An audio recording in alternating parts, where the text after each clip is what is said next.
आज बाजार में जो कारोबार हुआ है उसकी बात करते हैं। बाजार आज लगातार चौथे कारोबारी दिन तेजी के साथ बंद हुआ है। निफ्टी 159 अंक चढ़ के 17,557 के पार बंद हुआ है। निफ्टी के 50 में से 37 शेयरों में आज हमने बढ़त देखी। सेंसेक्स 583 और निफ्टी बैंक की बात करें 186 अंक तेजी पर बंद हुआ है। निफ्टी एफएमसीजी सेक्टोरल गेन के मामले में सबसे आगे रहा है। उसमें आज हमने देखा लगभग 1.4% की तेजी भी देखी गई है। मिड कैप इंडेक्स यहाँ पर फ्लैट और स्मॉल कैप में लगातार चौथे दिन हमने बढ़त पर क्लोजिंग होते हुए देखी है। निफ्टी आईटी इंडेक्स की बात करें लगभग 1.2% का उछाल दिखा। दिन भर बाजार में हलचल कैसी रही है और कैसा कारोबार रहा, हमारी सहयोगी प्रियंका ओपल आनंद बता रही हैं। आज से आपको ब्रॉड बेस बाइंग दिखी हर सेक्टर में। डिफेंस अग्रेसिव सेक्टर्स तो थे ही, साथ ही डिफेंसिव सेक्टर्स लाइक एफएमसीजी और फार्मा के बिगीज में भी बाइंग थी। लेकिन बड़ी थीम्स क्या थी? पहली बड़ी थीम थी कि बिजनेस, शानदार बिजनेस अपडेट के चलते बैंक्स एंड फाइनेंस में अच्छी मूव थी। बजाज ट्विंस अच्छे खासी तेजी के साथ चले, एचडीएफसी ट्विंस अच्छी मूव के साथ चले और आपको प्राइवेट बैंक से भी अच्छी पार्टिसिपेशन मिली। पीएसयू बैंक आज लगाड़ थे। सो क्लियरली आपको बिजनेस अपडेट के दम पर इस स्पेस में बड़ी मूव देखने को मिली। जो दूसरी बड़ी मूव थी वो थी एनर्जी पैक्स, क्योंकि क्रूड फिर से एक सर्च पर है और विंडफॉल टैक्स को घटाया गया। तो थोड़े से कंफ्यूज ट्रेड थे, लेकिन क्लियरली विंडफॉल टैक्स के जो बेनिफिशरी हैं रिफाइनरीज हो, हालांकि रिलायंस का बहुत बड़ा कंट्रीब्यूशन नहीं आया, लास्ट में जाके हरे निशान में आया, लेकिन आप दूसरे स्पेसेस से मूव देख रहे थे।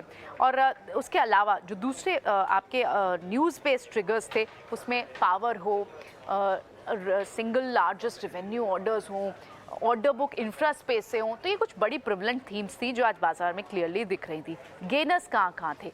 एलएनटी ऑर्डर बुक का भी एक रीज़न है इस पे, और इसका एक बड़ा कंपोनेंट एनर्जी पैक से भी आता है। क्रूड जब तेज होता है तो यहाँ पर भी एक्सपेक्टेशन होते हैं कि इनको ऑर्डर बुक ज़्यादा, इनको ऑर्डर स्ट्रॉन्ग मिलेंगे। सो एलएनटी, इंफ्रा स्पेस, ये सारे बजिंग थे। दूसरे जो निफ्टी गेनर्स थे उसमें एचडीएफसी ट्विंस, एचडीएफसी बैंक के शानदार बिजनेस अपडेट्स आए। सीमेंट काउंटर में फिर से आपको ग्रासिम, अल्ट्राटेक सीमेंट्स यहाँ पर मूव देखने को मिली, और इसके अलावा डिफेंसिव बेट्स के कुछ नेम्स लाइक एचयूएल, फार्मा में सन फार्मा, यहाँ पे भी स्ट्रॉन्ग बाइंग देखने को मिली।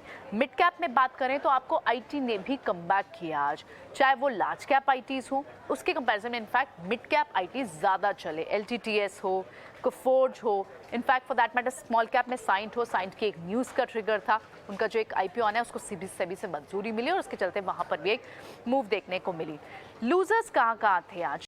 आज ऑटो पैक कंप्लीटली लगाड़ था, लेकिन ऑटो एंसिलरी नहीं था।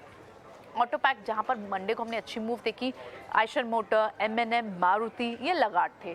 अडानी स्टॉक्स लगाड़ थे, और इनफैक्ट इंडसइंड बैंक जैसे स्टॉक्स भी लास्ट आवर में जाकर नेगेटिव हुए, उनके बिजनेस अपडेट्स भी हालांकि अच्छे आए थे। फेडरल बैंक जैसे स्टॉक्स भी, वहाँ पर भी अच्छे अपडेट्स आने के बाद भी लगाड़ थे। तो एचडीएफसी ट्विंस चले थे, सारा बैंक नहीं चल रहा था, पीएसयू नहीं चल रहा था, public space banks, private space banks के स्टॉक्स चल रहे थे।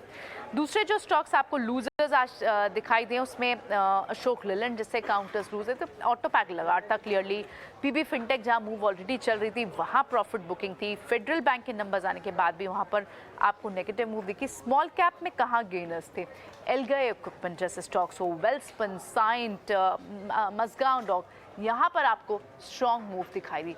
बाजार एक रेजिस्टेंस जोन के पास ही बंद हुआ है, और इनफैक्ट बाइंग जो है इस वक्त जो बायस है वो बाइंग का दिख रहा है। बैंक निफ्टी आप 41,000 के पास देख रहे हैं, और साथ ही निफ्टी से भी आपको कंट्रीब्यूशन जो लगभग 17,600 की तरफ बढ़ते हुए निफ्टी दिखाई दे रहा है। कल वीकली एक्सपायरी, देखना होगा कि क्या कुछ निकल कर आता है। Banks, interest rate sensitive, NBFCs, ये ऑलरेडी एक्शन में है।